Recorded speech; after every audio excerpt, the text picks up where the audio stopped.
Chers collègues, chers modérateurs, merci de me laisser présenter le travail qu'on a réalisé avec l'équipe de la Croix-Rousse à Lyon et qui s'intéresse donc à la reprise de l'activité physique après une révision de PTG.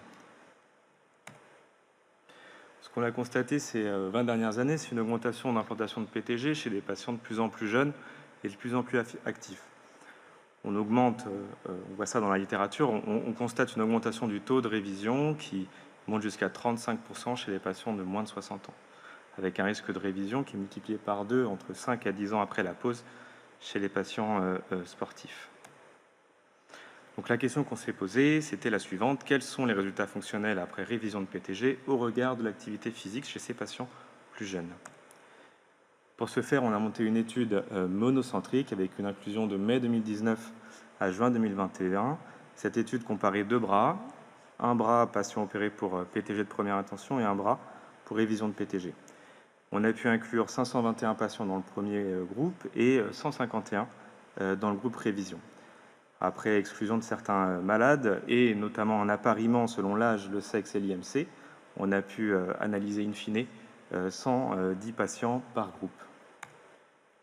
Nos critères d'évaluation étaient les suivants, donc le score UCLA pré- et post-opératoire, et le Forgotten Joint Score pré- et post-opératoire également, avec un recul minimal de moins de 2 ans.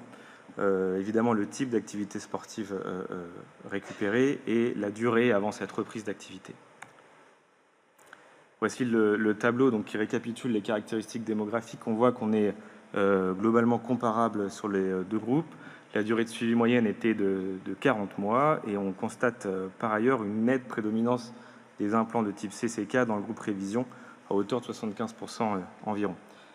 Par ailleurs, la plupart des chirurgies avaient été réalisées en un temps dans le groupe RPTG, j'entends, contre seulement 11% des procédures qui avaient été réalisées en 2 temps. Nos résultats principaux, c'était donc une reprise de l'activité physique après RPTG à hauteur de 65,4%, dans un délai moyen de 9 mois environ, et à un âge moyen de 66 ans. Les scores UCLA pré- et post-opératoire n'étaient pas significativement différents, avec des valeurs respectives à 3,84 contre 4,25. Le score moyen, le FJS score moyen était à 52,7. Et dans les activités physiques récupérées, il y a une nette prédominance dans le groupe RPTG de la marche qui était définie dans notre étude comme au moins 30 minutes, suivie par la pratique du vélo, puis de la natation, avec fitness, yoga notamment. Il y avait très peu de sports à haut impact. Le seul sport qui était représenté, c'était la danse.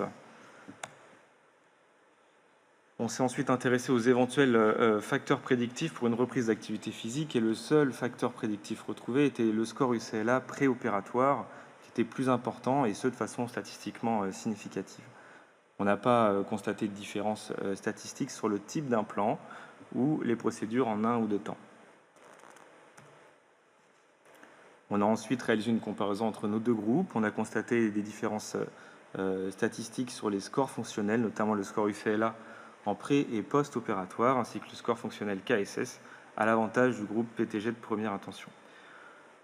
On a retrouvé également une différence significative concernant le délai de reprise des activités, avec un délai environ de 6 mois pour les chirurgies primaires, contre 9 pour les chirurgies de révision. En revanche, il n'y avait pas de différence sur la reprise d'activité entre les deux groupes.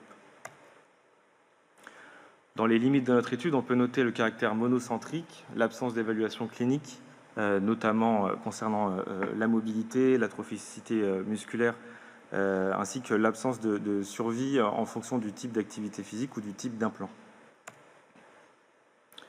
Au total, notre étude a permis de constater que le retour à l'activité physique était possible après une RPTG à hauteur de 65%, que ce retour à l'activité est plus long que pour les chirurgies de première intention et que le seul facteur prédictif était l'activité préopératoire.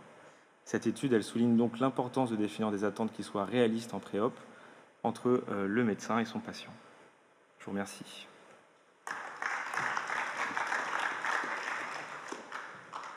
Merci de cette présentation. Il y a des questions dans la salle? Ce n'est pas un résultat attendu.